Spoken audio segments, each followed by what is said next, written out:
What is up, people of DCUO? I'm here for my third episode, and this one is all about tanking. I really wanted to make a video. I've seen a lot of stuff on social media, a lot of stuff over the years in the forums, a lot of confusion out there of what the game used to be and what it is today.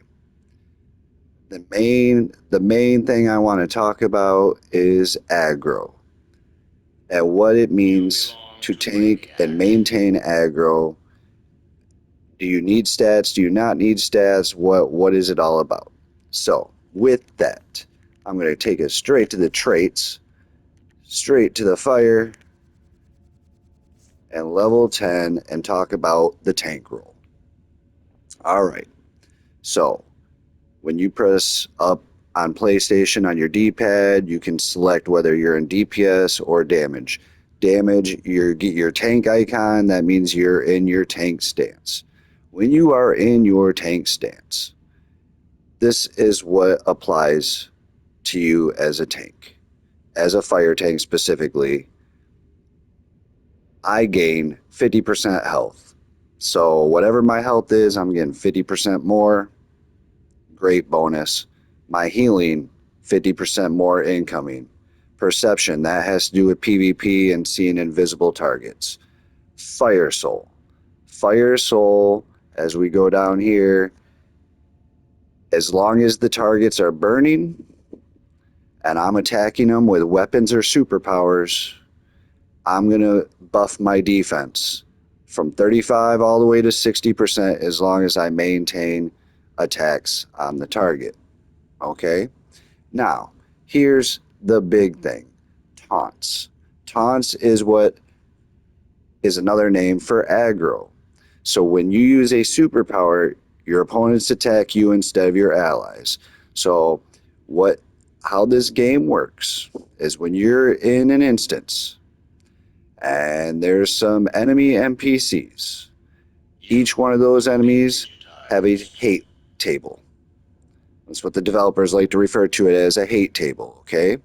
So if there's no tank in the group, we are going to eliminate the tank first to talk about it. If there's no tank in the group, the person that hits the enemy NPC first, very first attack, they're the only one that has any damage on that NPC.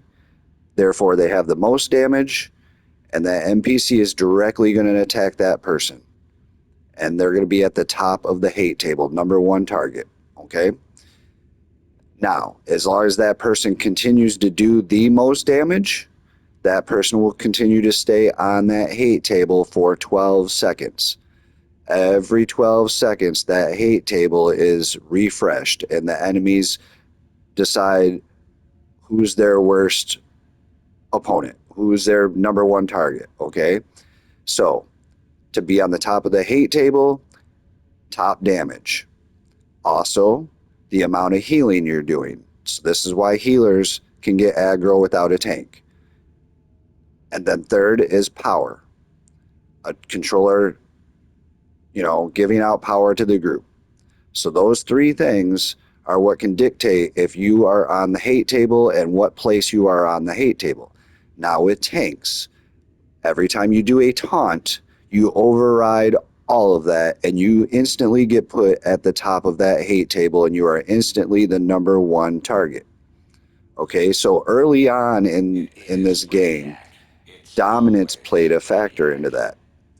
If you had higher dominance, it impacted how much the enemies attacked you. That is no longer the case.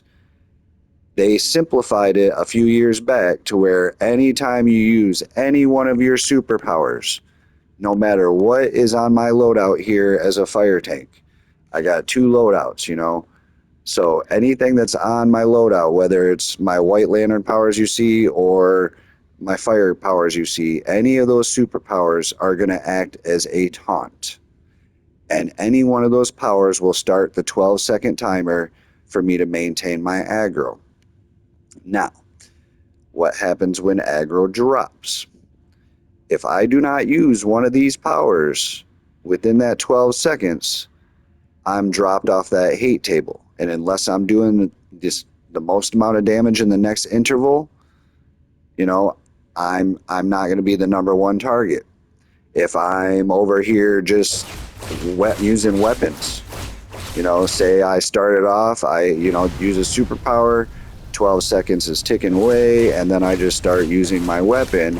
Well, once that 12 seconds is over, no, even though I am sitting here beating on this guy, if one of the other DPSs is out damaging me, the healer is keeping me alive and doing a whole lot of heals, or the controller is giving me a whole lot of power, or the group power, this target is going to jump away from me and go after someone else. So it's very important that you, as a tank, make sure you mix in your powers every 12 seconds. You can use your weapons, you know, to control them, to pop them up in the air, you know, to build your power back up. Weapons are fine. You just got to make sure that every 12 seconds you're using some kind of superpower in order to maintain the aggro.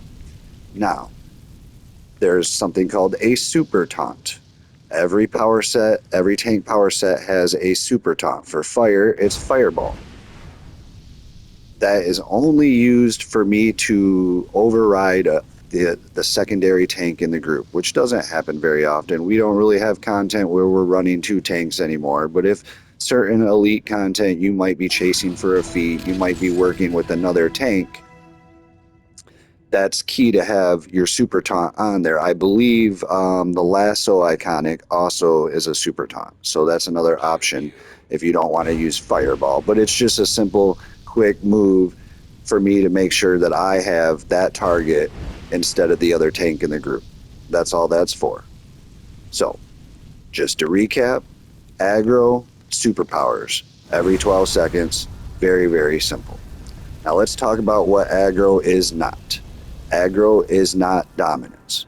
Dominance has nothing, absolutely nothing to do with aggro. They changed that. Dominance, if you go to your inventory, you go to your stat page, you can go down to dominance right here, and it tells you what dominance does. Dominance is combined with restoration, and it determines the potency of healing and shield abilities. So it's going to factor in to how well you heal and how long your shields last before they're broken. Not so much. They used to have a little calculator on here on how long. Now I think it's just a damage threshold, not a timing threshold. At high levels, dominance must be higher than enemy willpower for crowd control effects to be effective. What is crowd control? Crowd control is a pull. Okay, you see a lot of tanks that they might be trying to hybrid tank, and they're not in tank stance. They're in DPS stance. They got all tank gear on. They got a whole bunch of dominance, and they're wondering, why can't I pull this guy? Because they're not in tank stance, and they don't have enough dominance to control this enemy. So any stun, any encasement, any knockdown, any knockback, any pull, anything to manipulate this enemy, you have to have high enough dominance in order to move them around and control them, crowd control them. And that goes for your weapon attacks as well. Because some weapon moves knock them back or knock them up, you know, stun them, whatever the case may be. In order to do that, all right, we're going to look at this. The newest 3 episodes, only the newest 3 episodes apply as far as a minimum requirement for dominance.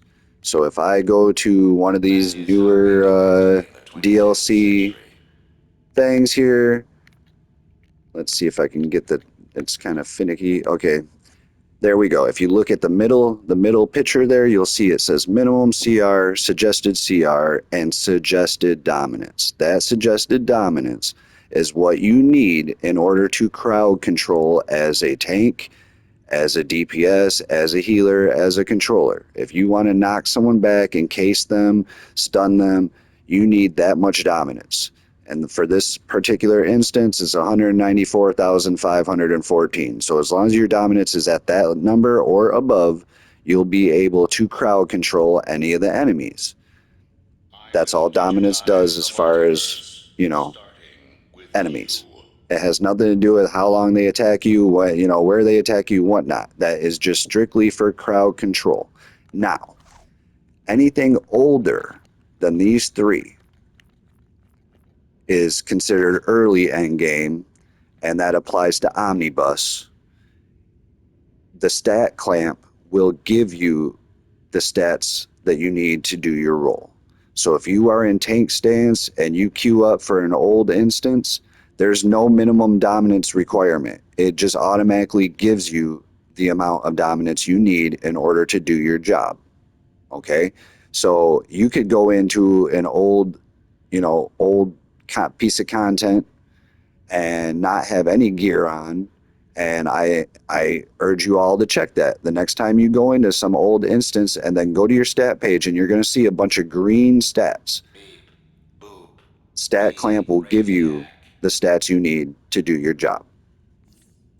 So let's talk about what happens when aggro drops, or some of the scenarios that you might see that aggro's dropped, and what's going on, what is the tank doing, what is the tank not doing. Okay, so as I touched on earlier, if the tank's over here just doing their weapon attacks after that 12 seconds, that enemy is going to go off and do what he's going to do.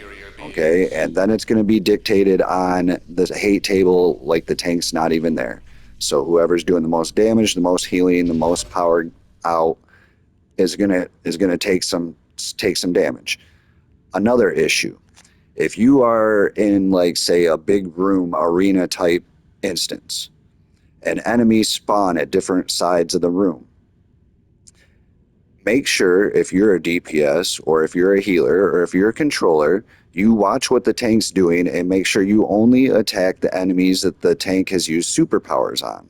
Fire, it's easy. If they're on fire, you can, or if they're pulled close to them, you can tell that they actually did something to them. Okay, if they're on fire, you see them burning like that, then obviously the tank is put on a superpower, and for 12 seconds you're safe. If you know the enemies are spawning on the other side of the room, you should position yourself in a way that the tank can get to that enemy before you.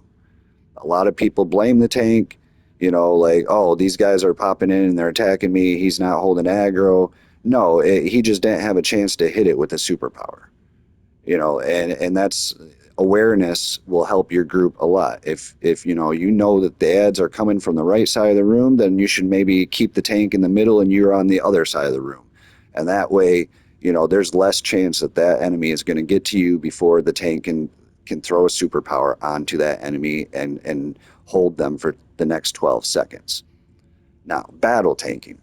As I said before, if you're not in tank stance, if you don't have that shield icon up in your corner, you are already having a problem with aggro.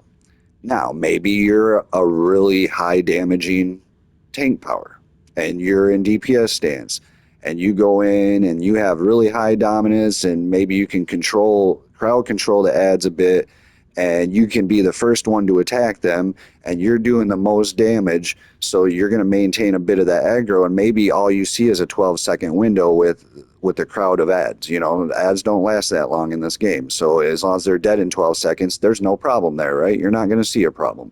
But in a boss fight, you're going to see a problem. If you can't use your superpowers as a tank in tank stance, you're not maintaining aggro, and unless you are number one damage, you're not going to maintain aggro.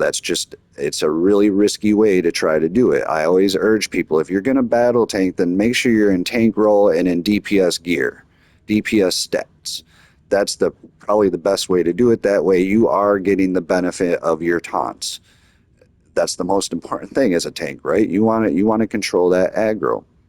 Your teammates don't want to be beat up, and I see that a lot, like, people don't know the nuance of what's going on, and a lot of blame will get put on the tank. That's why it's a hard role to do, and a lot of people don't want to do it. The other scenario with boss fights, for the last, I don't know, 8 or so years, maybe farther back than that, one of the mechanics the devs have introduced is an aggro drop. There are many bosses in this game that will have a scripted aggro drop. And what I mean by that is, even though I'm over here fighting this boss, using a superpower, using my powers in the 12-second window, at a certain point, that boss is scripted to drop aggro from me and run over to one of my group mates. Whether it's a run, a lunge, a jump, whatever, a ranged attack, something. Generally, it's a lunge. They'll fly away from me and lunge at a target. Now, as a group, you need to know what bosses do that, when they do it, and what to do to avoid it. Sometimes you want to roll away and evade it, and they'll go back to the tank once I, lunge after that boss and do a superpower and then get my aggro maintained. Other times, the best case scenario is just hold block. And if they're lunging at you, they're going to drop down, they're going to hit you, they're going to fall back, and then the tank can regain the aggro, and that can happen, a few times during the fight. There are some bosses in, some of the last couple of years to where they just constantly do this. It's no fun as a tank. And a lot of people that don't understand this mechanic blame the tank and instantly think that the tank's not doing their job. There's something wrong with the tank.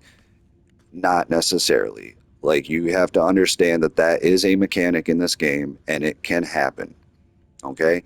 So just watch out for that. Figure out what bosses do that, so that way you can be better prepared to evade, block, and then let your tank get back on track for the next 12 seconds or 24 seconds, however, until the next scripted aggro drop.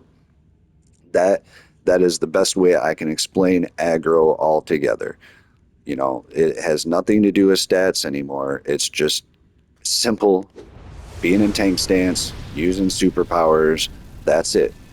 You can mix in weapon attacks, but make sure to use any of your superpowers in the 12 seconds. And then that will go a long way for you being a good tank. Because number one, you just want to maintain the aggro and stay alive. That's it. As a tank, that's the best thing to do, best thing to work on, your timing and making sure that you are constantly doing that. Now, the different power sets and that, really the difference comes down to how you stay alive. Whether it's fire with our heals and high health, or it's ice with their shields, or rage with their crash mechanic, earth and their throwing the damage to their pet.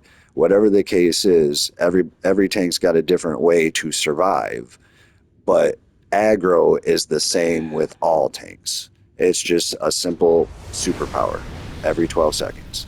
I hope that clears up a lot for some of the people that may have never tanked, or don't know about tanking, or want to tank in the future. That right there is the most simplest way I can explain how aggro works and how to maintain that aggro. All right, so I'll give you a brief overview of my build of how I run fire. I'm not going to jump in content today and show you, how I tank, but I can do a video later on if some of you are interested in that. Excuse me. So, I prefer to be straight tank. I do have a battle tank build. I use it for like solos, elite plus, elite solos. But if I'm in content, I'm full tank. And as a full tank, you'll see majority of my gear says tank. The only gear that doesn't say tank is like my OP pieces, right? You can use those because they have stats for all roles. So all of my gear is either tank or OP. And that's how I run with that. Consumables. These are great. These help you with crowd control. Like for instance, I use these chronometric emitters. They basically stun them for almost 4 seconds. That gives me a window to relax, to to heal myself up, to regain some power, to reposition myself, whatever the case may be. If there's a lot of ads, I pull them all together. I pop this, and I'm holding them for 3.5 seconds. It works great. I use the zombie horde for the backup because it kind of like is the earth mechanic. It transfers damage to these minions, these zombie horde minions. So that's great for tanking. A good suggestion. And all these are suggestions. I'm not saying there's a wrong way or right way for builds. This is what's worked for me. I mean, most certainly there are some wrong ways, but um, there's quite a bit of range of what you can do.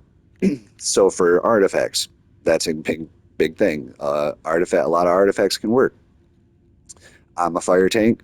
Almost all my powers are healing, so Razor works great for healing. As long as I'm healing myself up, I can proc that like quite often and get healing back. It works pretty good for a fire tank. Can it work for all tanks? I'm not sure, to be honest. If you have a healing mechanic and a healing power, then most likely it can. Test it out, see what you think. Mystic, also, that's been a basic tank. Most tanks have used that for years, ever since that's come out. Pretty self-explanatory. Red Tornado, that's a newer tank art.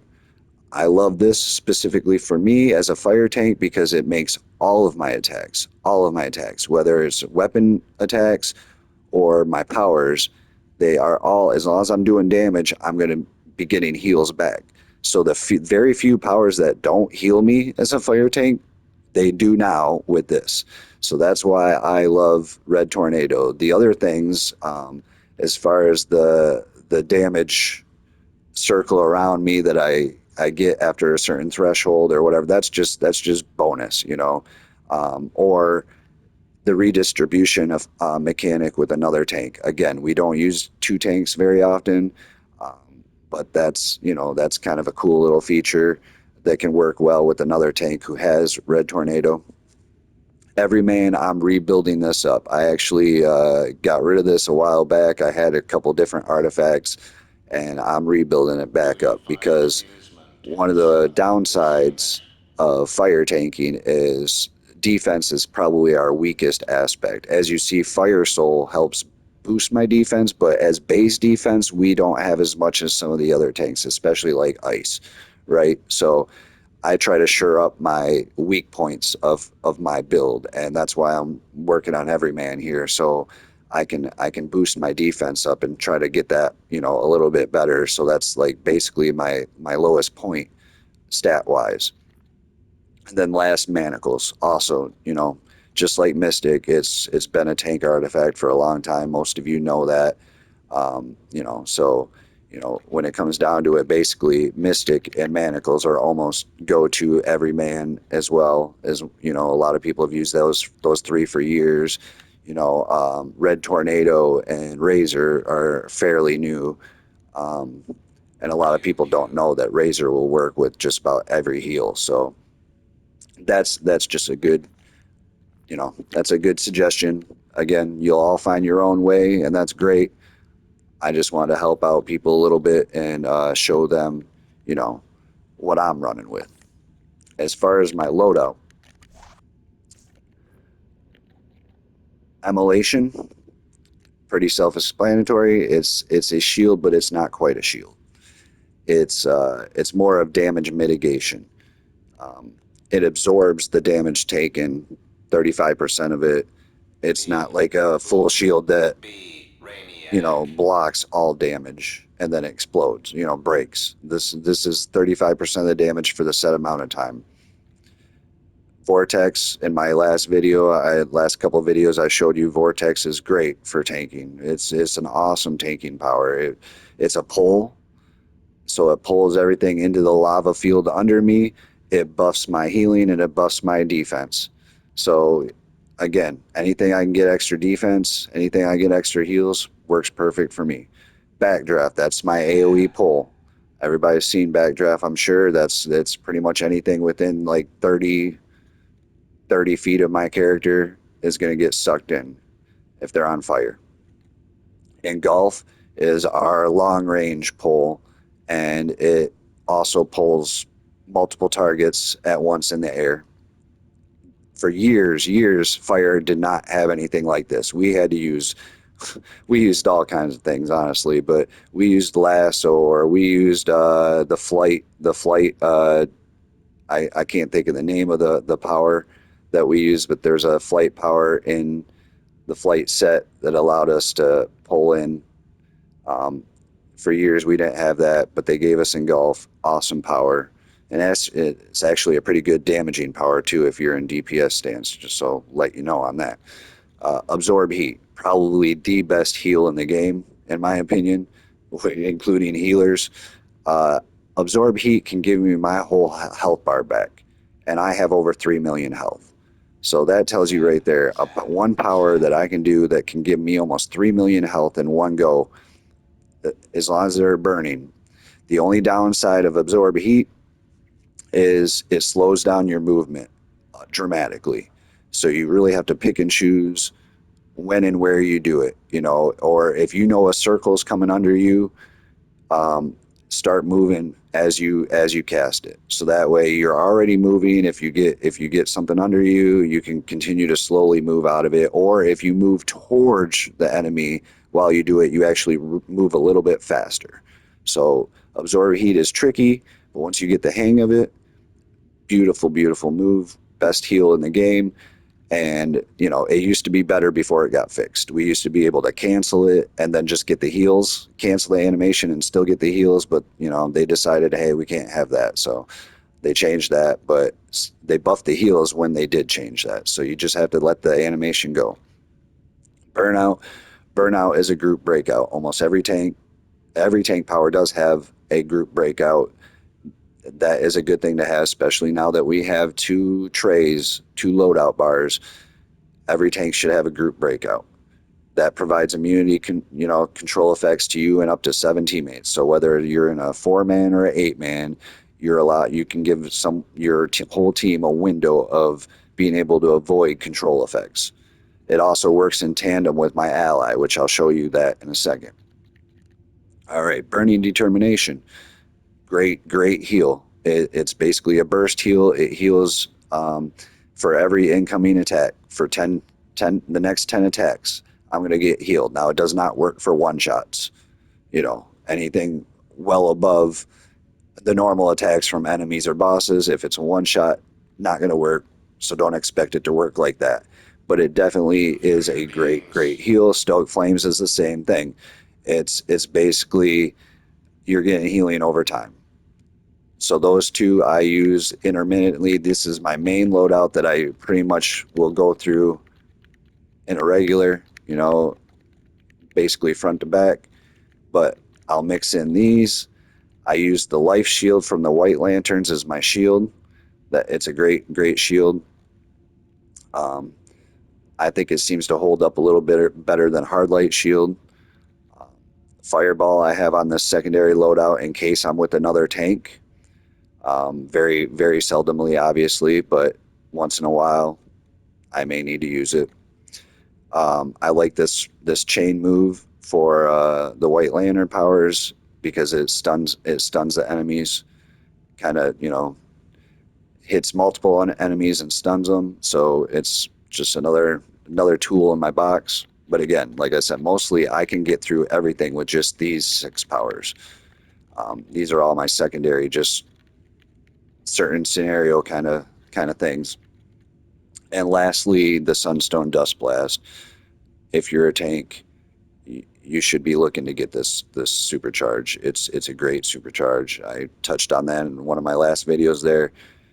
One of the best iconic, powers that have come out for both damage and tank. So that that pretty much wraps up how I have that. Now, as far as stat points, um, most tanks will do the hybrid only because you get the bonuses for your dominance, restoration, and might. I, this is my own personal choice.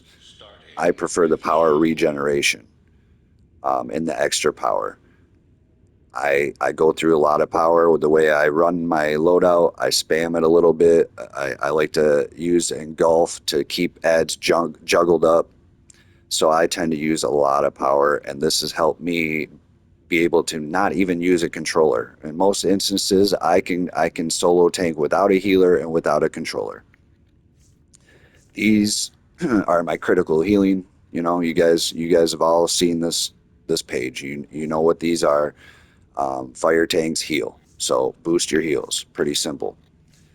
Next, health. Because I get the 50% health bonus, I'm just trying to you connect know, with you. I figured that is logically the best thing to go for because I'm automatically if I have a million health and then in tank stance I'm getting a half a million more, right? So I try to take as much health as possible. That is my number one stat.